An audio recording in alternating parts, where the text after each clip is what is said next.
once you're entering into a career space, I think it's really important to understand not only from the employee standpoint of the value you are trying to bring to a company, and a lot of the times extract, like what could this company give to me, and that's the kind of mind frame you go into it with, to what value can you create in this world, and how difficult it is to create those environments that you ideally want.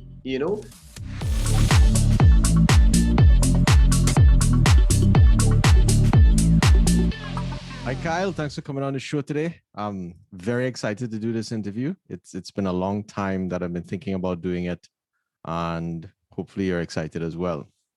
As always, bro. It's always a pleasure to talk to you. Perfect. And for those that are listening, I think out of all the podcasts that we've sort of recorded so far, I think this one is going to be very applicable for people who live at home in the Caribbean. Data science and machine learning, AI, whatever we want to call it, does not exist in a vacuum. Hence, you actually need a thriving business ecosystem, more so a tech ecosystem, in order to have more business problems to solve. So, Kyle's definitely going to tell us about what's happening in the region and what he and his team are up to. So I'd like to begin with where you currently work, what you do, and why you chose to do it. Where I currently work, I'm the co-founder of Tech Beach Retreat, and that's what I'm most known for. Tech Beach is a platform that we've built over the last 5 years to connect the Caribbean technology ecosystem with the global tech ecosystems. People a lot of the times take for granted when you're in some of these hubs that my partner works at Facebook, or my partner works at Tesla, or whatever the case is, and we're talking about this problem set or this issue at work, and that sort of network effect helps people to solve problems a lot more organically, compared to when you're building something in your region. That isn't there. Your friends don't work at these technology companies, and so the impedance, the slowness of technology related innovation would occur because they don't have that ecosystem to help things move along a lot more quickly in that sort of organic way. And so I set out with my co-founder, Jamaican Kirk Anthony Hamilton, to really develop the overall technology ecosystem across the Caribbean. And what does that mean in practicality? What we've done is to harness the people through events that we have. So we brought them together through a series of conferences, summits, and small events across the last 5 years, with a mainstay event in Montego Bay, Jamaica. And we've attracted people from, I guess, almost a lot of the consumer-facing technology brands. So people from like Apple, Facebook, Uber, Airbnb, and that sort of thing. And then we've forged partnerships with a lot of these brands as well. Partnerships with Google, with Facebook, with Twitter. And these are new. They haven't had these types of partnerships for communities in the region, in the Caribbean, in that way before. And we've gone on to build an accelerator program that really focuses on the education piece and bringing together a lot of the pieces that the technology startups need in order to really accelerate their growth. And with this program, we just actually finished just about a week ago, our first cohort. I'm so proud. I sat back there looking at our demo day and the quality of companies coming through. We're really excited to see the promise that is coming through our region, that we would soon enough begin having our own unicorns. Yes, fantastic. Yeah. So why do you think an accelerator program, more specifically, is sort of the way to push companies forward? What have you learned from all the other things that you researched, let's say in Silicon Valley and other tech hubs?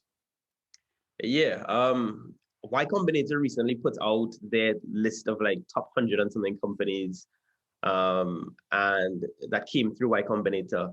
And it's no coincidence that some of the best companies in the world, Airbnb, came through their programs, because what an accelerator program is bringing together a lot of the resources that entrepreneurs struggle to find for themselves, all into one compact program. So you get the education, you get mentorship, You get access to large corporates that you can partner with, have as your customers and that sort of thing. Then you get access to early stage capital through angel investors, through venture capitalists, through corporate investment, all in one program, which is very, very unique. And so the idea is that if you bring together all these pieces that entrepreneurs sort of like struggle to find on their own, it would significantly be able to accelerate their growth, because all the time that they would spend looking for all these different pieces, it comes together in like one cohort, one program. And then even beyond that, you form part of a network that you originally wasn't part of. And that network thereafter has a significant amount of network effect between the entrepreneurs and the mentors, between the entrepreneurs and the corporates and the investors. So that sort of network effect that occurs even beyond the program is what I believe really sees that accelerated growth of these companies. And so that's what's really important. So there's a second time that you said network effect. I don't know if you sort of realize that. And one of the things we want to make sure that folks on the show are aware of is, let's say, Y Combinator, right? So can you tell us about Y Combinator for those that don't know, especially teenagers as well, because that's very interesting sort of prospect for them. And I'll tell a story about what I just recently learned. Yeah. So Y Combinator is known as like the grandfather of accelerator programs.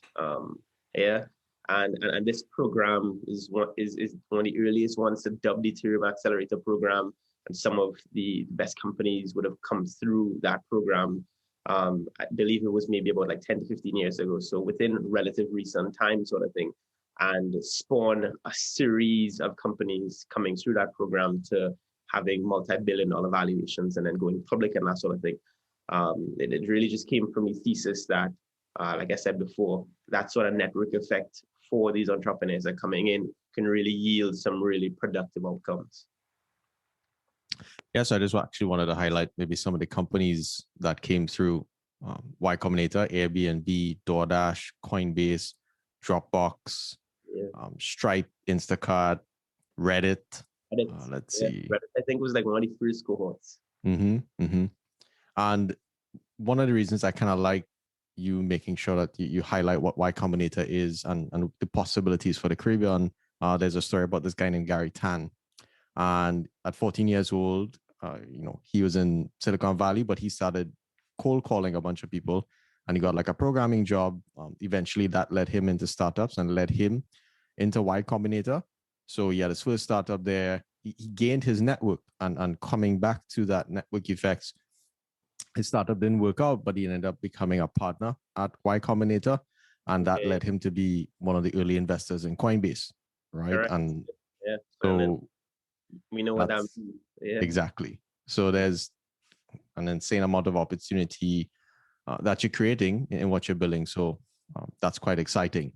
What would you say to folks about how they can apply, or is your cohort sort of full at this moment, and what your plans are for, like, let's say the next 6 months? Yeah. So how it works is that we run an 8-week cohort program. And so the first cohort just completed. We're going to run into the second cohort in September and close off there for the year after the 8 weeks from September. So that'll be September, October, finish early November thereabout. And prepare for what 2022 is going to look like, whereby we may do 3 cohorts in 2022. But yeah, the application process is simple. You go onto the website, techbeach.net, you go across to the accelerator programs and you hit apply, and we begin filtering through companies that have applicability for the type of support that we can provide and what we're looking for. And we are a Caribbean and Latin America focused accelerator program. So we've had companies in our first cohort from Puerto Rico and DR, nice. and from across the region and the US. So our goal really is to have some really amazing companies come out through the program and really begin seeing some major star players across the region in that way. And we really want to work, and we're really working on a greater integration between Latin America and the Caribbean. The American Development Bank is our partner in executing this, and large portion of their focus, actually the largest portion of their focus is on Latin America. And they work really, really hard on trying to have us integrate a lot more. And we work in that way as well to try to have a great integration between our Latin American counterparts and the Caribbean. And the only barrier is language and just knowing Spanish. A lot of the culture really overlaps, and a lot of the challenges really overlap. And as Caribbean people, we tend to look to the US so much for things, but in reality, a lot of similarities exist in Colombia, exist in Puerto Rico, exist in TR, and that sort of thing that mirror that Caribbean culture, flavor, challenges, and that sort of thing. Perfect. So coming back to like Latin America and the Caribbean, those are really big markets sort of combined, right? And what do you think, because of the differences in culture, that people need to keep in mind when they go try to do business in these different regions versus, let's say, opening a company in America or, some other very big established tech hub, sorry. Yeah. I think the biggest thing to bear in mind is the challenges, right?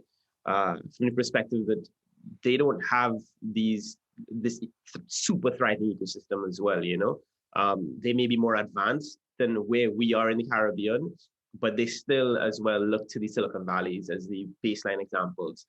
We're now beginning to see some unicorn companies come through South America and that sort of thing.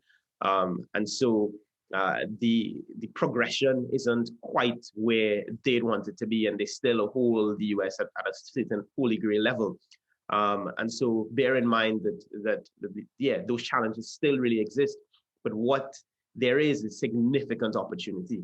Yeah, because there are so many problems that are yet to be solved, yet to have market leaders for, and we're really excited to see even some of our companies from our region begin going to play in some of these markets, so that that validation that they have coming from our region can be deployed within some of those markets, and begin seeing some of our companies see some of that astronomical growth. Wow, good to know. And one of the things that I've always thought a lot about the Caribbean, right? There's tons of English because at least when you think of it as an auxiliary market to the American market, let's say for remote work is sort of in style right now. So what advantages do you think the Caribbean has in its ecosystem in terms of the global marketplace? Is it the culture? What do you think, sort of separates us? And when I say separates us, means allows us to play on that stage. I think the appeal of working by a beach is something many people relate with, right? And during the height of the pandemic last year, I know a lot of people that moved from Silicon Valley to the Caribbean to work from home, quote unquote. And that sort of appeal is something that we can significantly capitalize on. One country in particular, Barbados, created this special visa that allowed people to work from Barbados for a year, Wow. And the caliber of people that are able to pick up themselves and go to another country and operate like normal, are generally high quality talent, that are making good capital that they can move wherever they are. And so so you have, if countries operate well within a region, they have this opportunity to attract some really high caliber talent with high spending flexibility, that are going to be able to be high producing, high consumers in the country, and very productive in that way, to become to do all sorts of types of work within the country. And once they create ways for them to integrate and not have them be on the fringes, I think is this really, really genuine opportunity that countries in the region, if they're aggressive, they can capitalize on.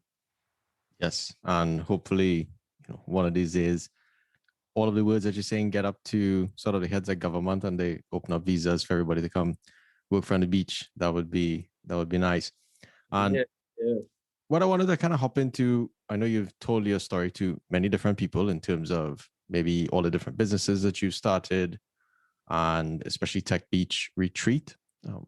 Can you highlight some of the brands that you've been able to bring to the Caribbean through this, through your company?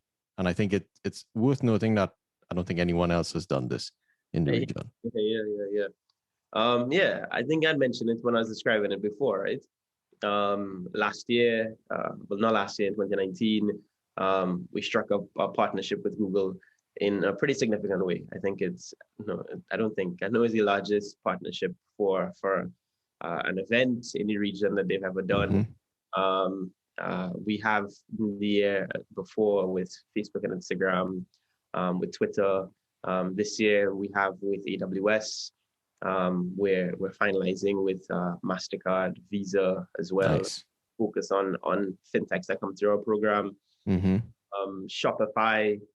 Yeah, so we have a suite of some of the top tier technology companies that we've partnered with previously and are in partnerships with currently for our accelerator program, and then running into when we begin having summits again.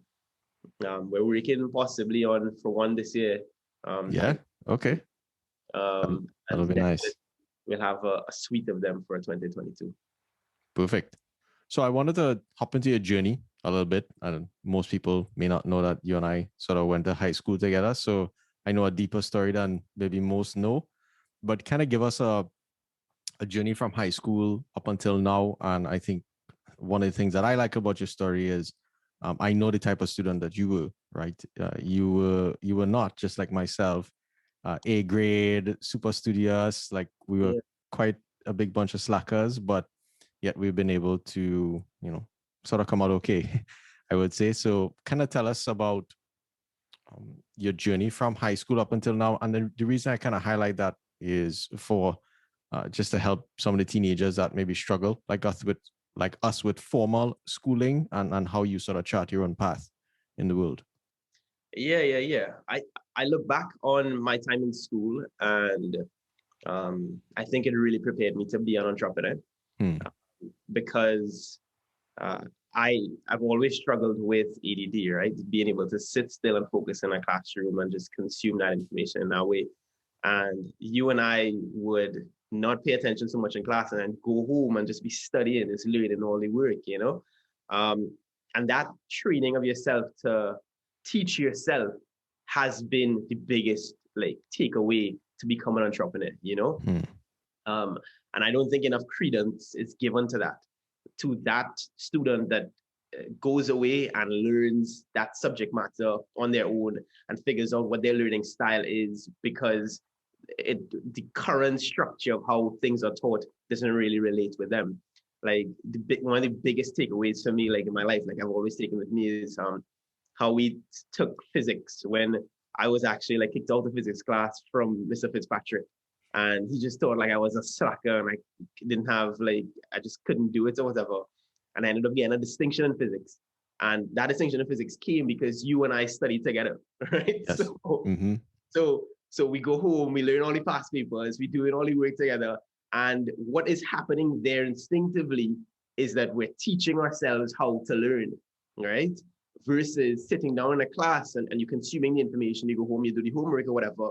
When we're learning it from scratch, we are forming our own understandings of it versus what is fed to us. And that sort of approach to learning on your own and teaching yourself how to learn, it really took me into that path of entrepreneurship whereby I wasn't afraid to learn anything new. And so now with Tech Beach, I'm on my 6th company, and I've covered so many different industries, from energy efficiency and making buildings more sustainable, energy efficient, getting into that space, executing over 1 million square feet of building space and making it more energy efficient across the Caribbean, exiting that company to starting a company in business search, a search platform, gaining $2 million investment for that company. And that being my first big failure, but it was my first big, actually my second really big win as well. And then moving into a digital marketing agency, and then moving into ecosystem, so many different industries, technology being the cross-cutting thing. But it's just my willingness to not have any fear going into a space because I'm like, I'll just figure it out.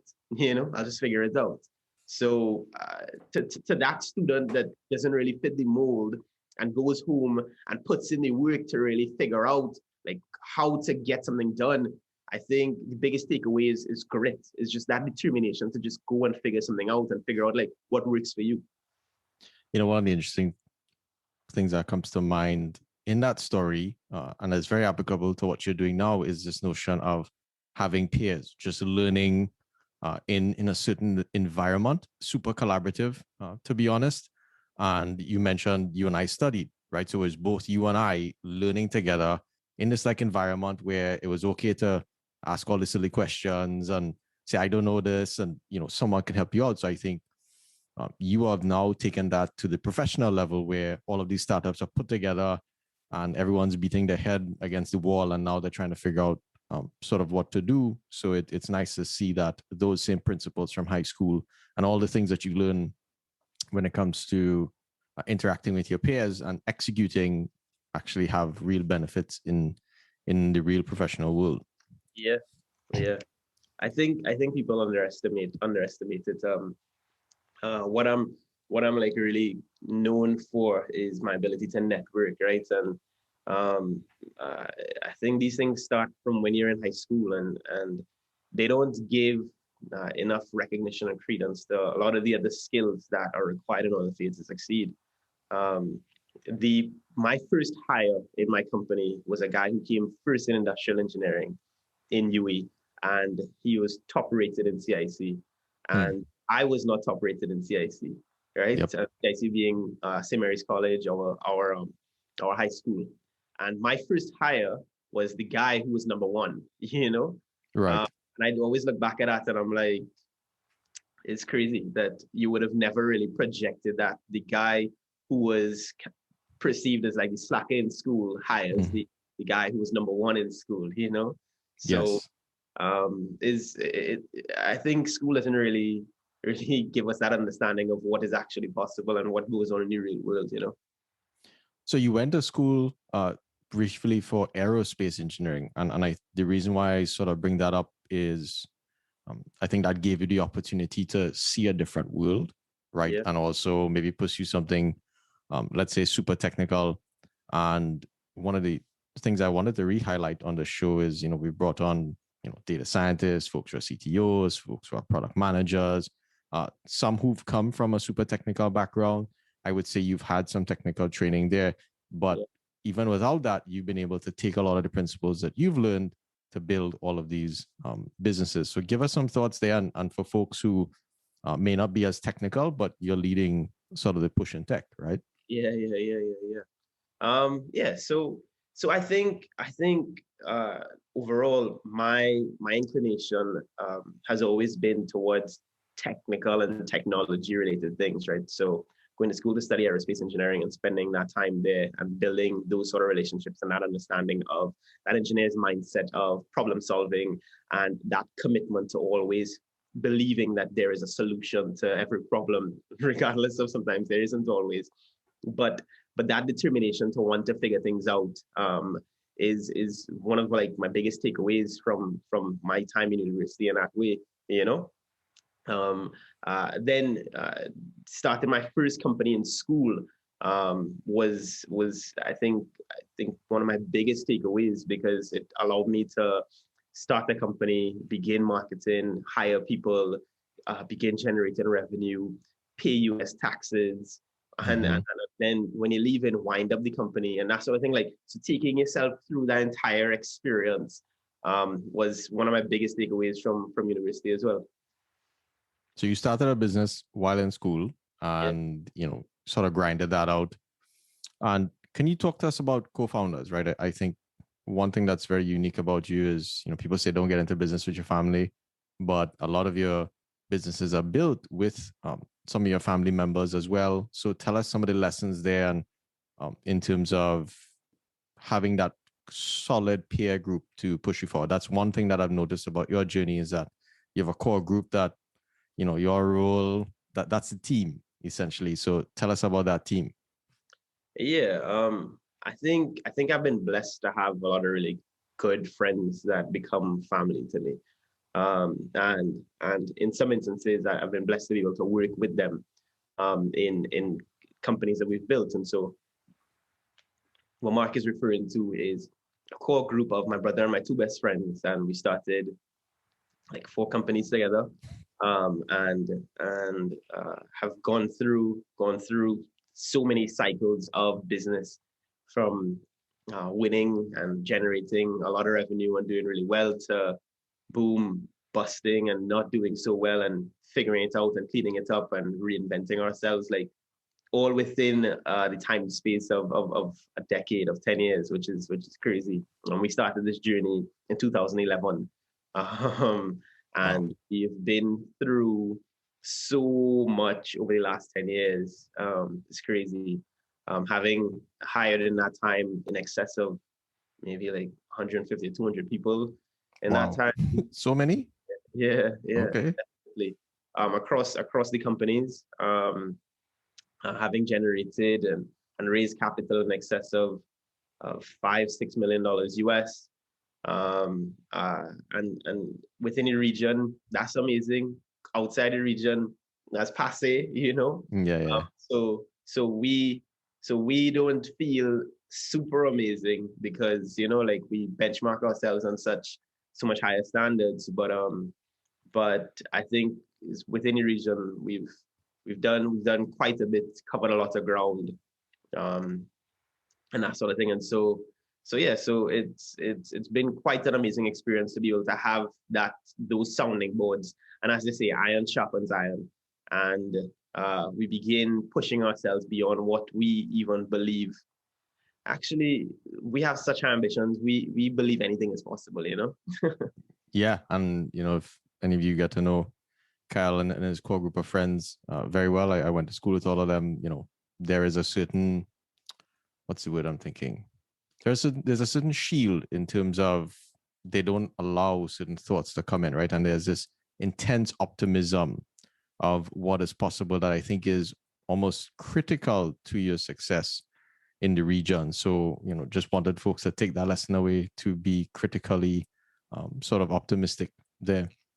Yeah. You are one of the best networkers I know, and kind of tell us about the importance of that. I think everyone knows networking is kind of important, but in my mind, from what I've seen, it's one of the things that has been foundational to you growing the brand in the region and having quite a lot of impact. Yeah. So I think I'm an anomaly in the space of I have a couple like beliefs that maybe so a lot of people don't share. In the sense that I believe people are inherently good, Mm-hmm. average, and I think when people act in ways that are not good, it's just because due to short-sightedness in their view and not being able to see the entire picture, not being able to do things that act in their own enlightened self-interest, because they can't see the whole picture and they act emotionally. And so there's this phrase that my dad always told me: the more you understand, the more you forgive. And when you begin seeing people more as human beings that are fragile and not having the entire picture a lot of the times, you don't take things so personally. You don't personalize things that happen to you and think they're doing something to you. It's a lot of times they're just reacting based on their experiences, what they've been through, how they see the picture. They're seeing life in terms of one side of the Rubik's Cube, when the reality, life is more like a Rubik's Cube with 8 different faces, you know, and so they're only seeing one side and believe that that's the one side. So these are some of the philosophies that I live by, that allow me to be so, I guess, understanding, patient, tolerant of so many different types of people. And I genuinely like people. Some people don't like people. Right. So for me, that ability to network really goes from, all right, I have to network as a job, as a chore, like, you know, I should know more people, to like, I just like talking to people. I just like talking to people. I like hearing their stories. I like hearing what they've been through. I'm inspired by hearing people triumph over problems, you know, hearing nuances and different stories that people go through in their lives. And people like telling their story, whether you're an introvert or an extrovert. If it's one thing people like doing, is telling their unique story, where they're from, what they've been through. You could meet somebody who is like the most talkative person in the world. Clearly, he's going to talk, right? But then you can meet that introvert, that person that doesn't really talk to anybody and really has like that core tiny group of friends or just themselves, really stays to themselves. But if you spend enough time with that person, you realize that that person actually likes to tell their story too, Mm-hmm. And me coming in with that approach of just genuinely just wanting to listen and understand, it makes it, I guess, easier for me to be able to build relationships with people. And we tend to build deeper, genuine relationships that go beyond what do you do for a living and what you're trying to accomplish. And so I tend to know people across so many different spaces in that way because that's the approach that I take. But what is practical for someone to take away that isn't me, that is, don't hold these sort of like strong philosophies in that way and genuinely like people? I think if you're a regular person who isn't as extreme, because I realize like I'm by no means normal in that sense. I think baseline is be curious about other people, a lot of times when people want to network, they're always thinking about what they can get out of something. I think the first fundamental principle of networking is figuring out what value you can add to the other person, and if you go into every interaction with how can you add value to this person, you're going to realize that the interactions, the quality of interaction, the quality of people that you're able to meet and spur on is going to be exponential, because how that works is the network effect of I thought about how I can add value to Mark. I eventually did add value to Mark. Mark eventually believes that, hey, this guy is valuable to me, and I, quote unquote, like owe him something or would like to work with him in some way or partner with him or do something with him because he takes interest in me. And that network effect plays on. Mark then introduces me to somebody and then introduces me to somebody else and that sort of thing. And that's the sort of network effect that occurs when you go in with how can you give versus how can you take, Yep. I appreciate you highlighting that, simply because this very podcast, I would say, is a pure function of, I don't want to call it networking, I would say connecting with other people. Mm-hmm. And I'm not a super big fan of the word networking because I think inherently it implies like, hey, you're just kind of doing this for whatever reason. So a story I kind of wanted to share of the value of, let's call it connecting and networking, is how we met one of the other speakers, one of the other guests on the show, Larry Hercules. I was into conferences, and for anyone who's just getting started in your career, volunteer for as many conferences as possible. That opens many doors, introduces you to many people. Like Kyle said, you have to add value first, right, before you sort of hope to gain entry into someone's network. And I flew to San Francisco on a whim, and I was just walking through some crowd in some networking event, and I heard a Trinidadian accent. And the thing I want everyone to remember is like, use your culture to connect with people, like as many different things that you can use. So I look at Larry and I'm like, where are you from? And he kind of looks at me. If you ever meet Larry, he's a very tall person, and he gives you this kind of look like, who are you type thing. And from there, he was very genuine to us. We connected. And I think if you struggle with thinking, what do you have to offer to people when you meet them, your connections are another thing. So I was in school. I didn't have anything sort of going on. I knew Kyle was, entrepreneur, like on steroids, and he always needed to meet, more high caliber people. So I introduced him to Larry, and given that he's one of the true connectors out there, he took that relationship and made it blossom. So kind of tell us, after you met Larry, I guess you went to Silicon Valley more often, and that led to more things. Yeah. So what we're talking about here, in essence, is just that power of networking, right? And what that eventually leads to, when you really, that quote by Steve Jobs, you could never connect the dots looking forward, but looking back, things make so much more sense. And Mark connected me with Hercules, and Hercules ended up becoming Larry. Hercules is his name, and I call him right. Yeah. Because I feel like his impact has been Herculean in my life, Yeah. So I call him Hercules way more than I call him Larry. So yeah, so Herc, um, connecting with Herc ended up being he ended up being my node. That first point of connection in Silicon Valley when I was building out Tech Beach in 2016. That first person that I knew that connected me to a lot of different people.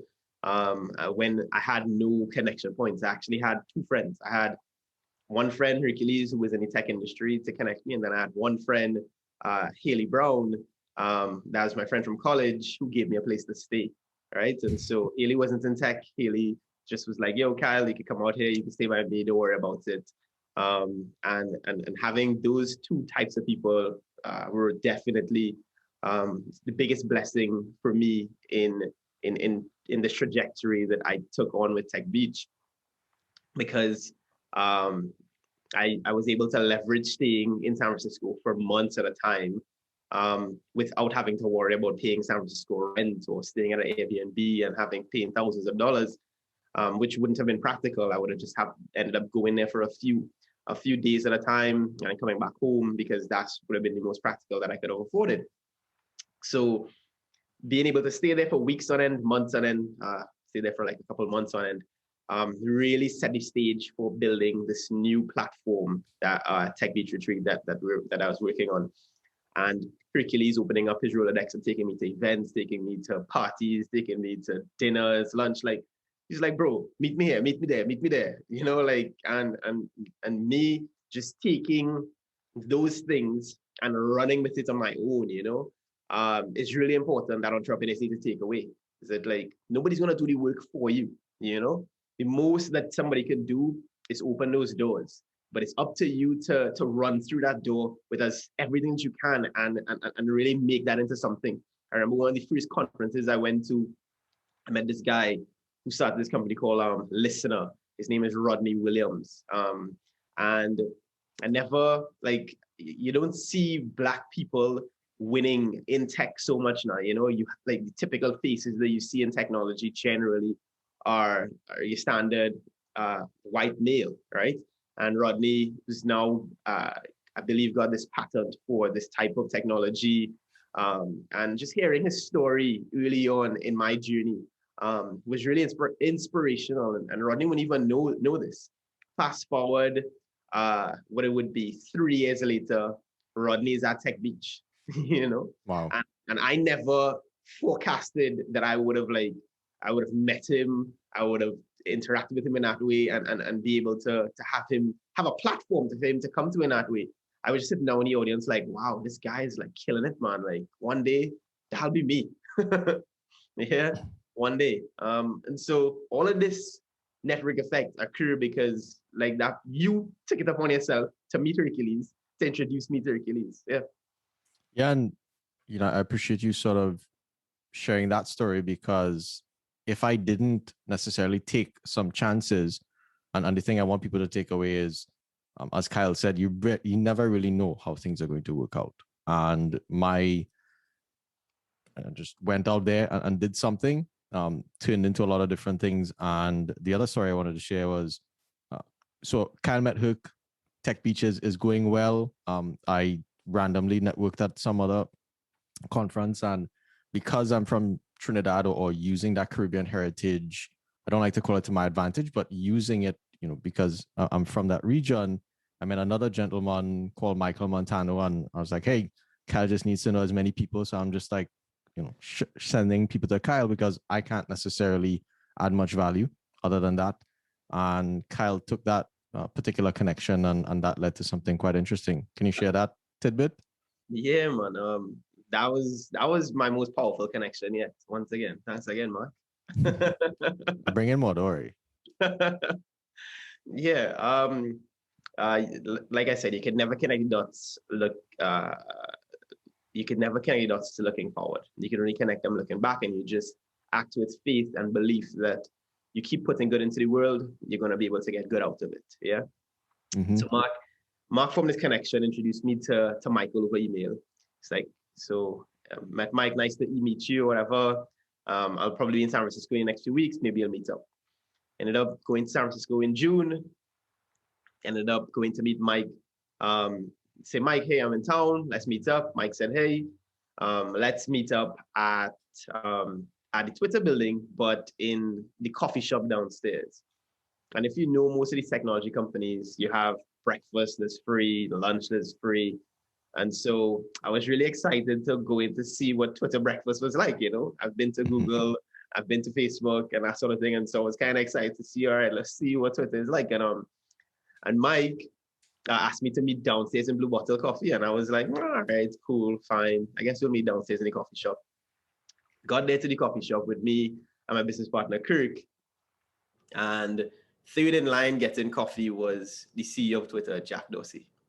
And so I don't get like starstruck, but I really love entrepreneurs that are like going out there and changing the world. And so guys like Elon and Jack are like some of my top entrepreneurs. And so when I saw him, I was like, Kirk, go ahead and talk to this guy. He's like, who's he? I was like, Jack Dorsey, and the man building. He was like, all right. Cool. Why don't you go talk to him? I was like, nah, bro. You go talk to him. So Kirk went to introduce himself to him. And I was like, so then he told him what we were building. And Jack took the time to listen, which was really surprising, right? He came out the line and was listening to what we were saying. And we told him that we're building this platform to connect the Caribbean to global ecosystems. A lot of the networks that you take for granted in the Silicon Valley, we really want to bring that to the region to really help companies really accelerate their growth in that way. And he said, yeah, this sounds interesting. And then he said, hey, let me introduce you to my business partner, Kyle. And I was like, oh, yeah. Hey, I'm Kyle. Good to meet you. And told him I was from Trinidad. And he said, wow, he used to go to Trinidad, most of Tobago, up until the age of 16. And I was like, wow, that's crazy. His mom used to take him. And then I said, well, hey, the conference that we're building actually is in Jamaica. And he was like, he's never been to Jamaica. And so he said, here's what, this sounds interesting. Shoot me an email. I said, what's your email? He's like, Jack at Twitter. I was like, oh, that's obvious. Jack at Twitter, and we'll hear about it. And we'll discuss it and we'll see what comes out of it. And to be honest, in that moment, you're just thinking that, it's too good to be true. Like, you're not thinking that it's possible. He's probably give everybody his email, probably won't respond. So we took a picture. Mike came in. Mike was like, oh, I guess you guys met. And I was like, yeah, Mike. Mike took a picture of us. And then we went upstairs to the Twitter building and had breakfast, which was crazy. Mike could have just invited us upstairs in the first place. Mm-hmm. But you just trust in the process. Where the whole reason of me ended up downstairs was to meet Jack. And then we ended up having breakfast upstairs, and we emailed Jack when I got back to my apartment. Next day, Jack responded, copying his assistant, saying that, hey, Kyle, we've blocked out these dates on Jack's calendar. Please keep us posted. That's always good. And man, I could pee myself. I was so freaking excited because this is year 2 of a conference that we're building, a network that we're building. And he decided to come, not knowing us, never been to the region before.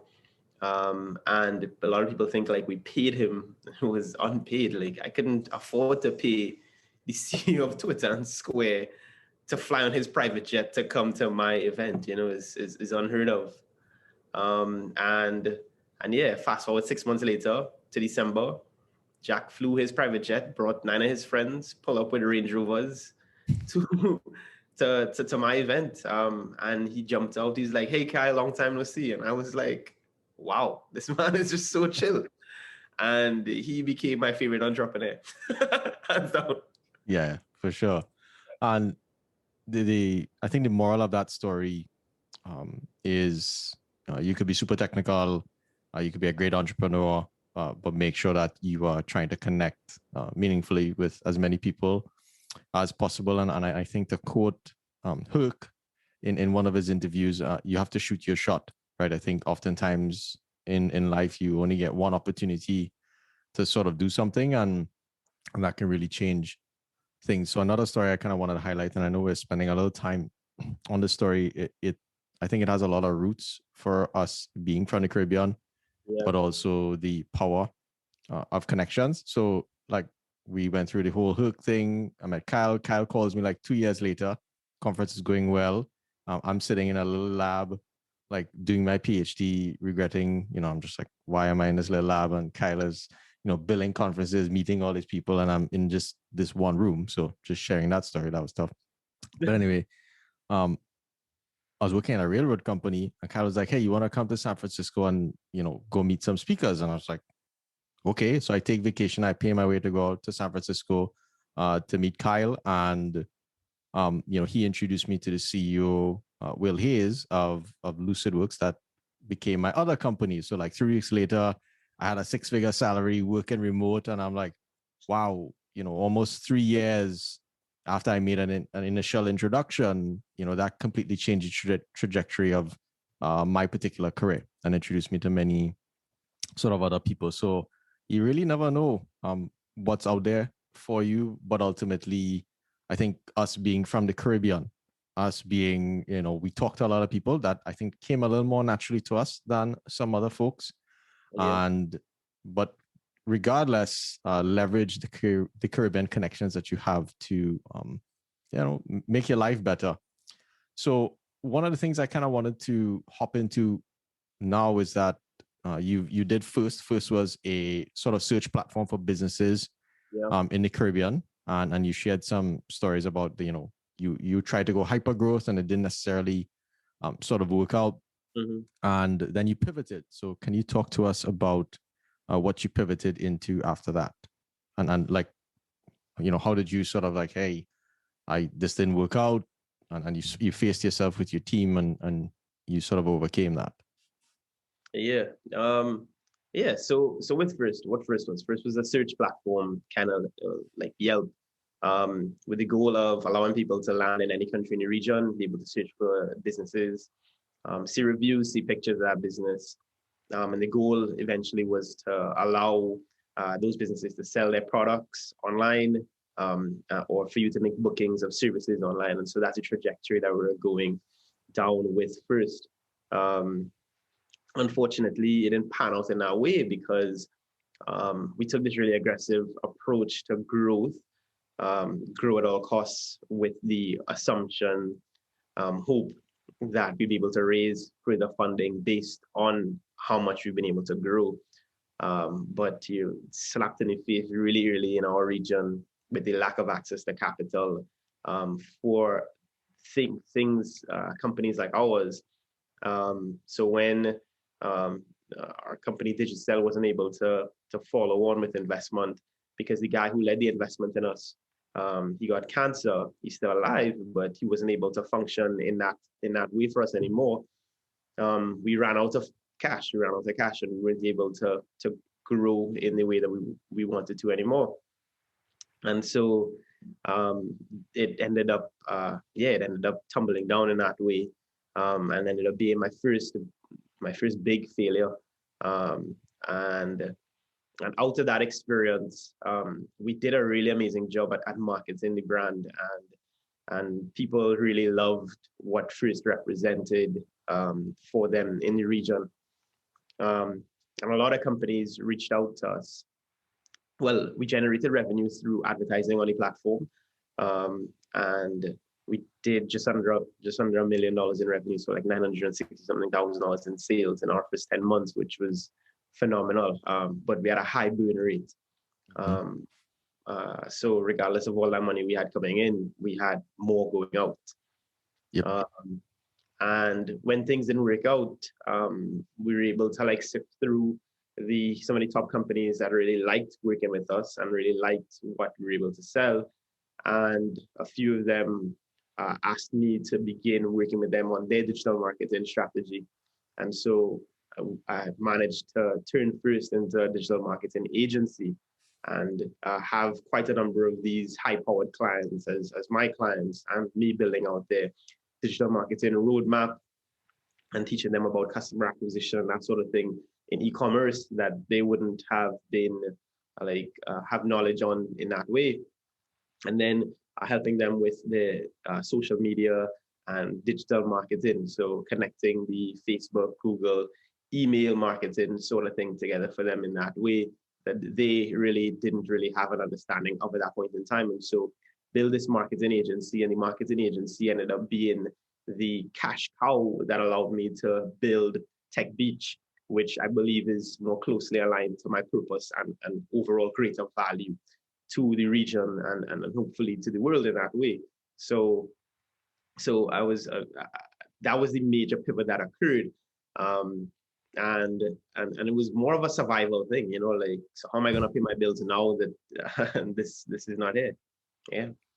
Yeah, I think another interesting thing about your story is what companies have you worked for? Oh, as in like a job. Yeah. Tell me, who's employed you so far? I've never had a job before. Yeah. Yeah, I think that's one of the other cool things about Cal's story as well. And not to say that being employed is a bad thing, right? But for those of you that have that tenacious attitude, please add Kyle's story to your data points. One thing that I wanted to highlight as well is, co-founders. And, your co-founder for Tech Beach Retreat is in Jamaica, right? So you guys are distributed. I'm sure you sort of meet up on some regular cadence. Kind of tell us what should folks who are thinking of startups, building businesses, but have this distributed sort of relationship with a co-founder. Any thoughts there? What do you mean a distributed relationship? Meaning like he's in Jamaica, you're in Trinidad. Like you can't just like go down the road and have dinner and discuss stuff. You have to call on the phone and yeah. I think that's one of the cool stories about me building Tech Beach.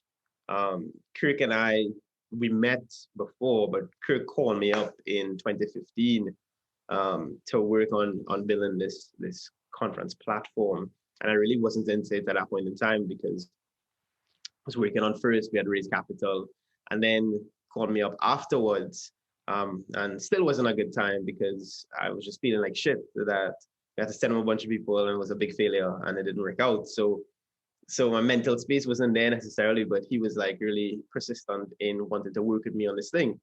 And when I agreed in 2015 and then started working on it in 2016, we didn't meet until December 2016 for the first event, which is crazy. And throughout the lifetime of building Tech Beach, we'd probably physically be in the same space as each other for maybe 2 or 3 months total of the year at a time, like cumulatively. And that's from me spending weeks and sometimes months in San Francisco, but him not having that ability to do that. He'd come in for a week or a couple of weeks or whatever, and then meeting up in New York for a week or so. And I have family in New York that I could stay for extended periods of time. And so he never having that ability to like stay for as long. We would connect in those cities for a piece of the time and then connect in Jamaica. He'd come to Trinidad.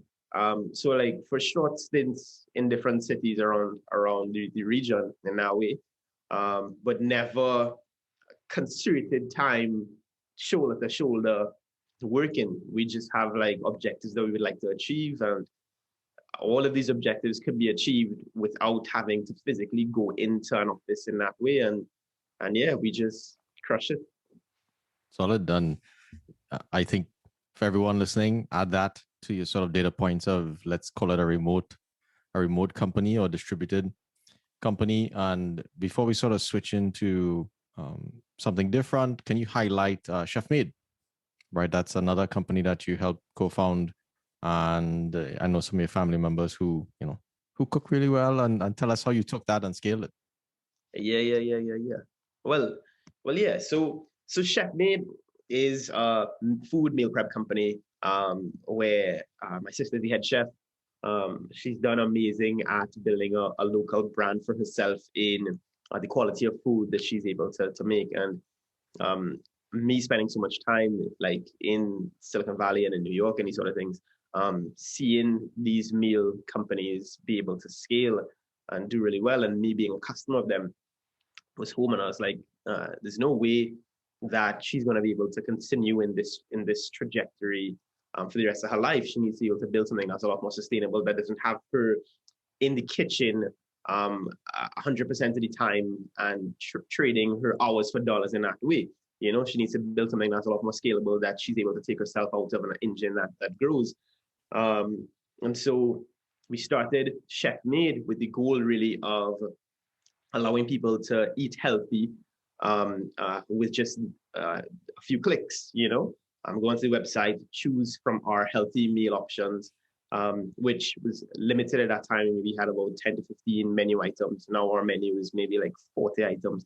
Actually, I think we need to cut down, quite frankly, and just tighten up the menu a bit. But it's really exploded from just healthy things to like gourmet things to even some tasty treats that aren't as healthy, so that we capture a wide audience of anything that people want, really. So if you're having a Friday night lime, as we say in Trinidad, or hang out with friends, you can have some barbecue wings and ribs and that sort of thing. Or if you really are on that strict diet, we have keto type meals, and we have meals that are perfectly measured to the specifications.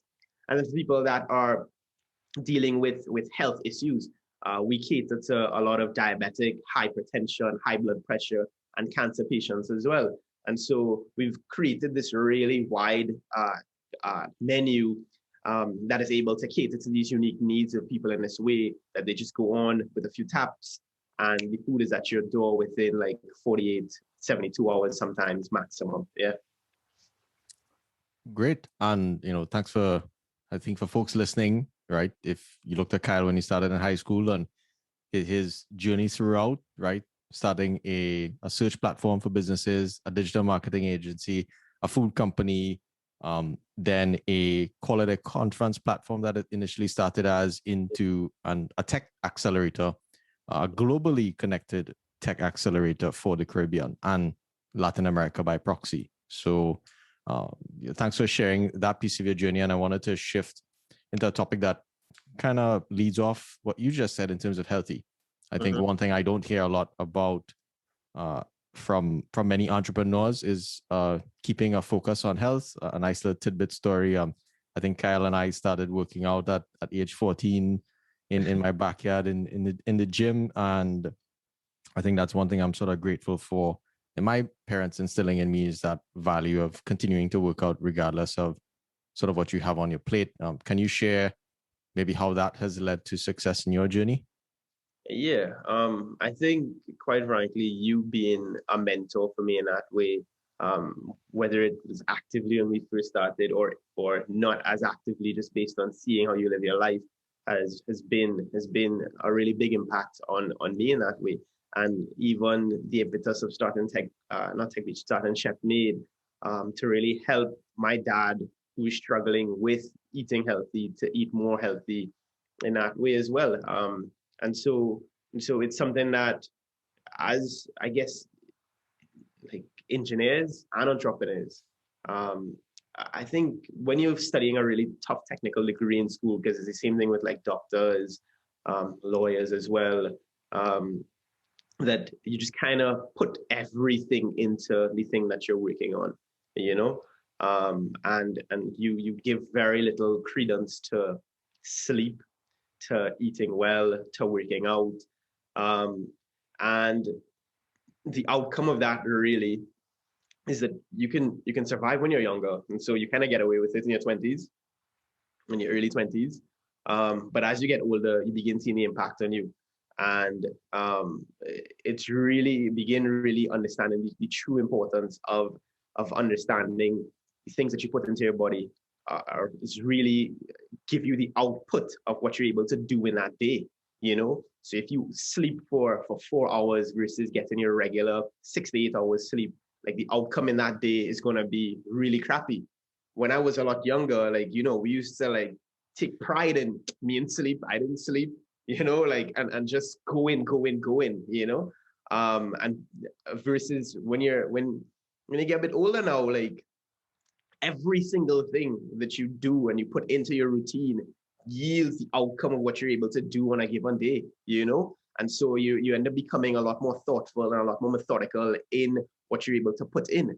And so, especially within this last year of COVID lockdown for me, I take pride in saying that I haven't gained any weight, and I've been struggling with working out in the last year because my mind really has been struggling with trying to do well, keep the business running. And then my dad just passed and dealing with the fact that he would pass. So I realized I was mourning his death even before, and that became stressful for me.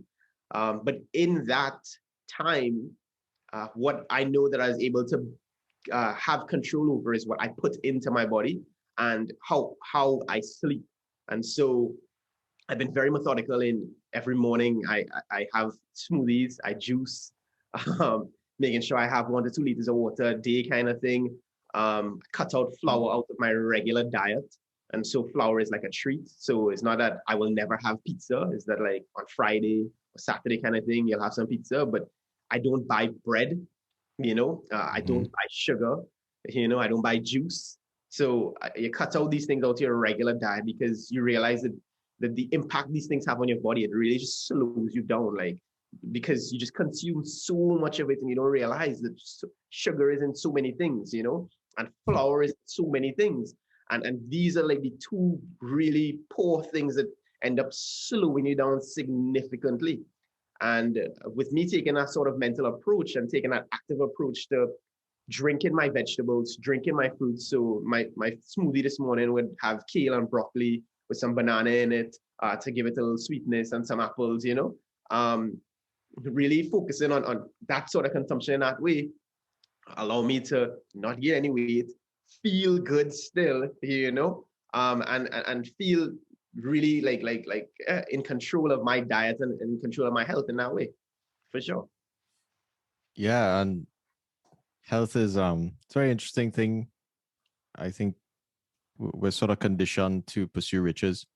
Yeah, we're sort of conditioned to like build big, and you'll gain all this money, and then you'll retire early, but if your body's broken down, like nothing, it's not worth it. And suffering is not it's not a nice thing. So I wanted to shift quickly as we start winding down. This is the Caribbean Data Science Podcast. Our pure intention is to, one, highlight the stories of people from the Caribbean diaspora that are building things at home and are doing things, abroad, and outside of the space of machine learning as well, because, without the tech ecosystem that you're building, nobody really needs machine learning. It's not going to operate without that. And how can we get more people in the Caribbean, and even more so the Caribbean diaspora, to get into the field of tech and machine learning? And the other caveat I'll add to that is, what do you sort of foresee the impact of machine learning and AI in the region in the next, so just later on? Yeah. So how do we get, so the first question is, how do we get more people? I think a sensitization needs to occur, and the things that you're doing really add to that, right? I think people don't realize a lot of the times how to get into an industry and how to get into a space. And they have a lot of perceptions that limit them from entering, a lot of people aren't like you and I in that respect, where you kind of just bold and you'll just like figure it out. You just jump into space and you're like, I'll figure it out.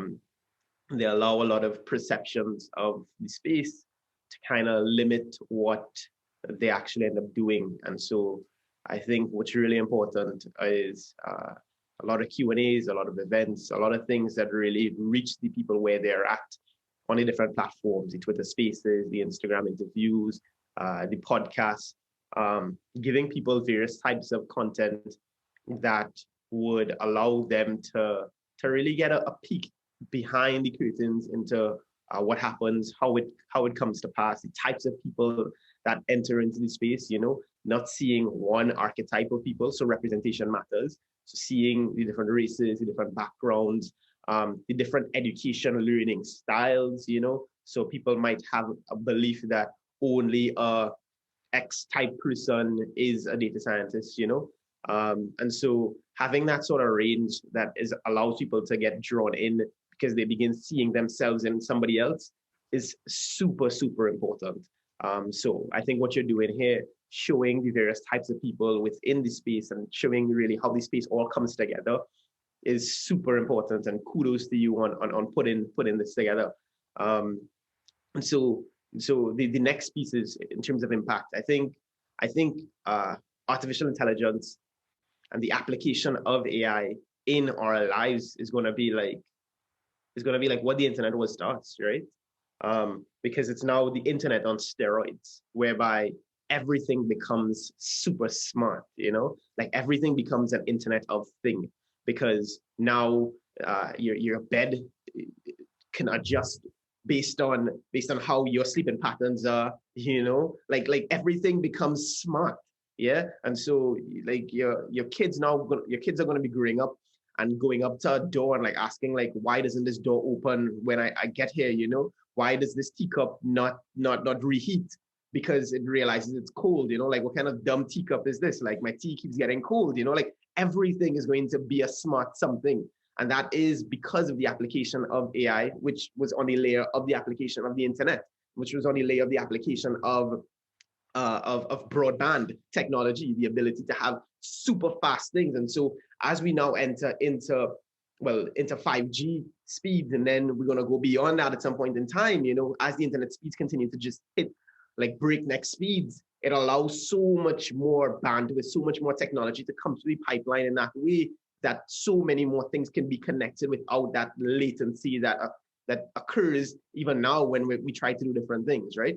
And so as that latency gets as close to zero as possible, probably not be zero, but it tends towards zero.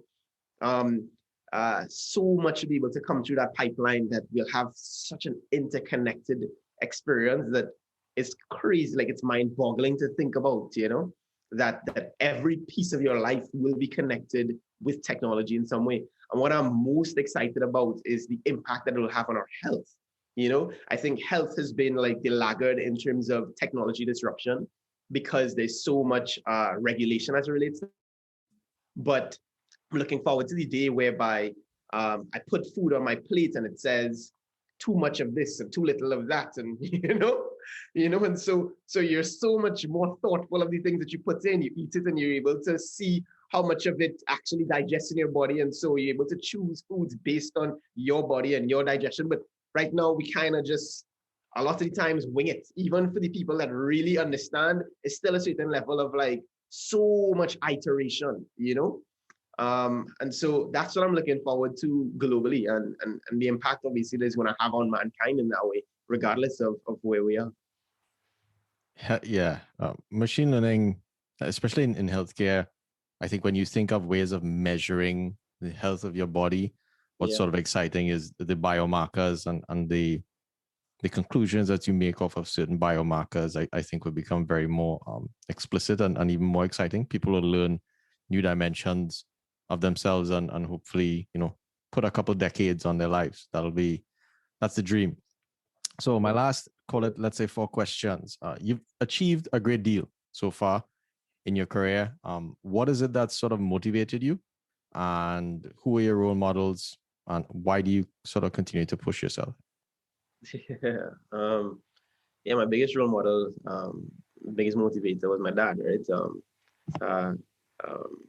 My dad, who just passed away, May 19th. Mm-hmm. He's an entrepreneur, and he really, he's been an entrepreneur throughout my entire life, obviously. Yeah.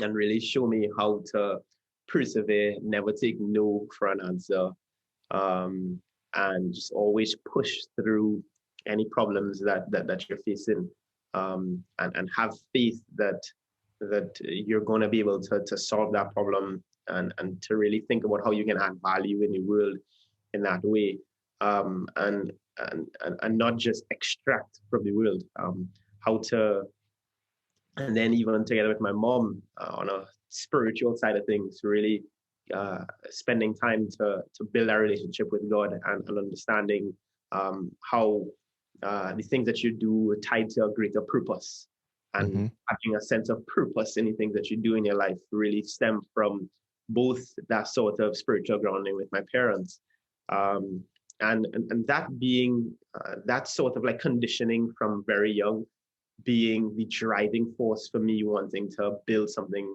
of my own, thinking about a legacy, thinking about how will I be remembered. He said this quote that in life you die twice. Most people die twice. And what he meant by that is to say that you die when your physical body is gone, but most people end up dying a second time when the last person that is able to speak about them passes away. Oh, Right?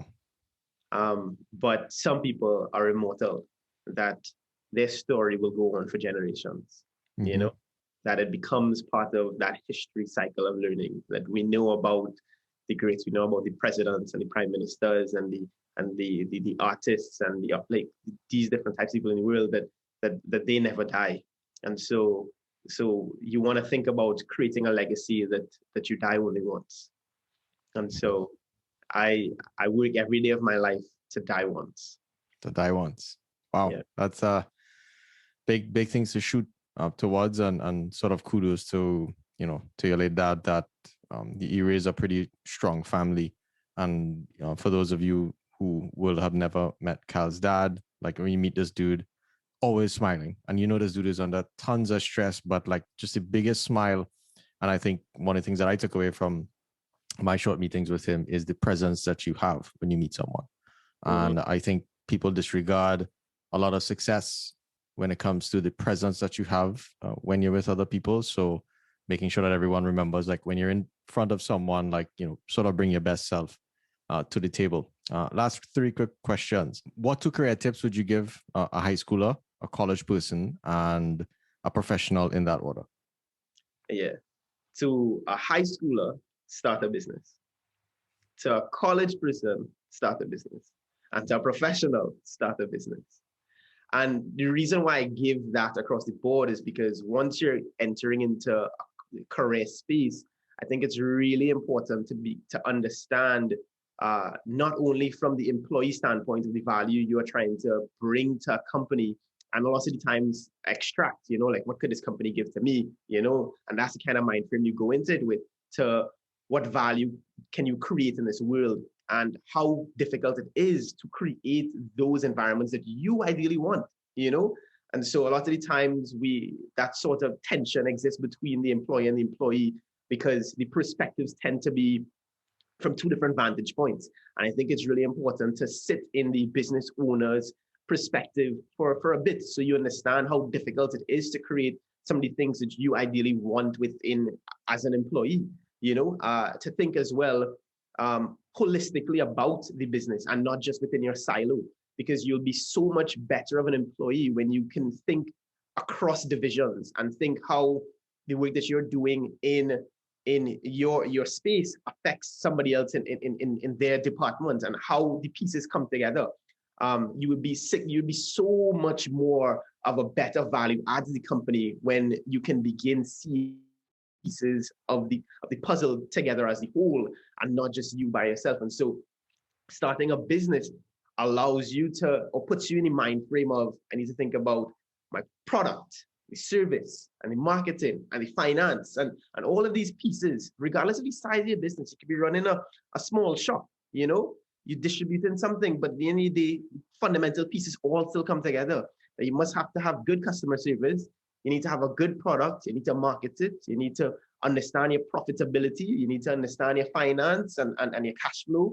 And once you begin understanding all those pieces, how they come together, the value that you go back now and do in your core technical space becomes so much more, because you begin thinking way ahead, like what's next and how is it going to reach the end customer and how is it going to be valuable. And so starting a business, that's why that's like, I think this my biggest recommendation. I think it really gives you that perspective. That's, don't worry, taking notes. Been taking notes for a while, Last two questions. What are three principles you live by? I know you've shared a lot with us in terms of how you align yourself mentally and spiritually, sort of on your journey. But if you can summarize it for folks, I think it would be good. Yeah.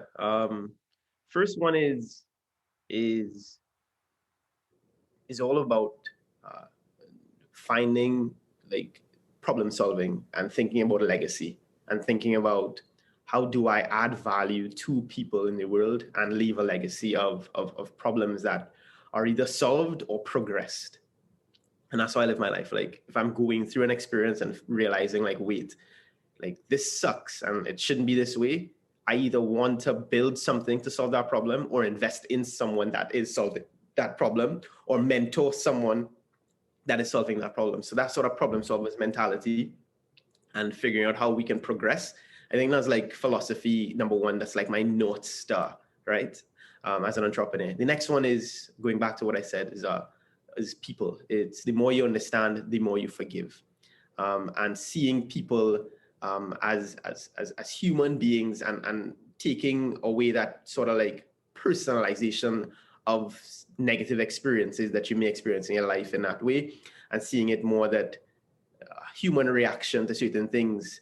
And a lot of the times people don't necessarily mean to act in those ways. They just act when they can't see the full picture a lot of the times. And so you forgive people and are able to not take things so personally.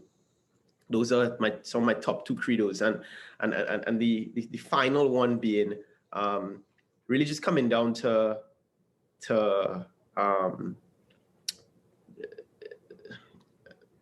trying to put it into words.